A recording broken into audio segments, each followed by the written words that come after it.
Hinduism, there are many forms of God. So we follow Ram, we follow Sita, we follow Krishna. But is there one particular form of God that we should be praying to, be it Mata Rani or be it Krishna, or are they all just representatives of one sole God? Okay, this question actually worries or confuses a lot of Hindu youngsters. And forget about Hindus, it confuses the non-Hindus even more. Because they think this weird religion has got so many gods. And if I ask all of you, look, Shiva, do you think is ultimate almighty? You say yes. Vishnu, yes. Ultimate almighty, yes. Ultimate, yes. And Mother Goddess, of course, Mother Goddess. How can we forget them? She's ultimate too. Now you see, straightway contradiction, come on, you can't have too many ultimates. This is not ultimate enough. So which one is the right one? Can the real God stand up, please? That's what she's asking in a nice way. And what's the answer? The answer is this. It's very interesting. You see, this is important for you to know. It's very good that the question comes from you. This religion that appears it's called polytheism, many gods. And then you all say, yeah, many gods. Yes, we'll all go, yeah. Actually, it's not polytheist. It appears polytheist. It's actually pluralist. It says the same ultimate reality that you are trying to relate to, you can call it by different names and give it different forms. Names and forms can be different, but the same reality, ultimate reality. So not many gods, but many ways to think about God. This is a big difference. If you said many gods, it's a naive, not well thought out religion at all. They have not thought it out properly. When I say many ways to think about God, that's grand, it's majestic. It allows different individuals to relate to the idea of spirituality in his own individual mode. So a different group will say, oh, we love Krishna, okay, sing his glory. Oh no, we like Shiva. Go for it, my friends. The way you are relating to the ultimate is through the name and form of Shiva. Go for it. This is the answer. The name the Hindus give the comprehensive idea of God is, you'll be surprised, is Brahman.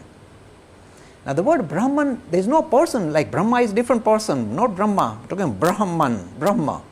And the word Brahma means spirit, not as a person at all, but as a principle that underpins reality. They said the whole of this creation is nothing but an expression of this principle. Look, not a person, principle that becomes visible, manifested as the world that we see in front of us. And the same principle, Brahman, becomes more visible, becomes clearer as living things, and the most clearest vision of this Brahman, this principle, is humanity, men and women. That's why I said you are the clearest manifestation of God on earth. Where else will you find your God? He is lighting you up. Not you, everybody. So this is a principle-oriented religion, but then it allows a personalized approach, because he said, look, why don't we just talk Brahman, and why should we have bother with Ram and Krishna and Shiva and Mother? The reason why we have to bother is because we are human, and you've got human failings, or if you like, human limitations. If we are human, the only way we can build a relationship with this principle called Brahman is to think of this principle as a personality. Suppose I said, build relation with Brahman. You say, what do I do now? I said, no, think of Mother Goddess, sweet, with flowing hair. And you want to say, oh, mommy. Now, it's easy to build relationship. With Brahman, how do you build a relationship? It's a principle. It's abstract.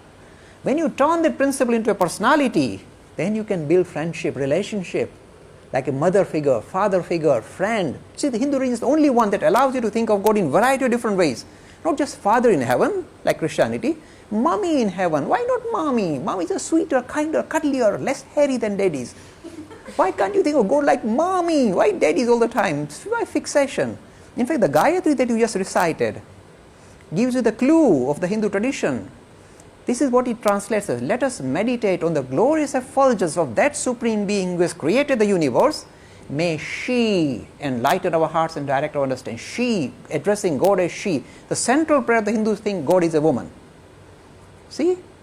Because we are human, we like to relate to this principle in a human manner. That's why we create all this imagery. Let's go for it. The same one becomes all this. People say, how do you reconcile principle and personality? This is how we reconcile. It's like ice and water. Water is fuzzy, no shape, nothing, it's just fuzzy.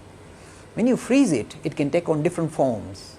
It's the love of the devotee that freezes this principle called Brahman into the various forms that he likes. Suppose I like to think God as Shiva.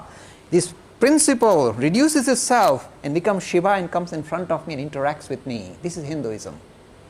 The love of the devotee freezes this principle into the personality of his choice. See the power of religion. Real democracy, spiritual democracy.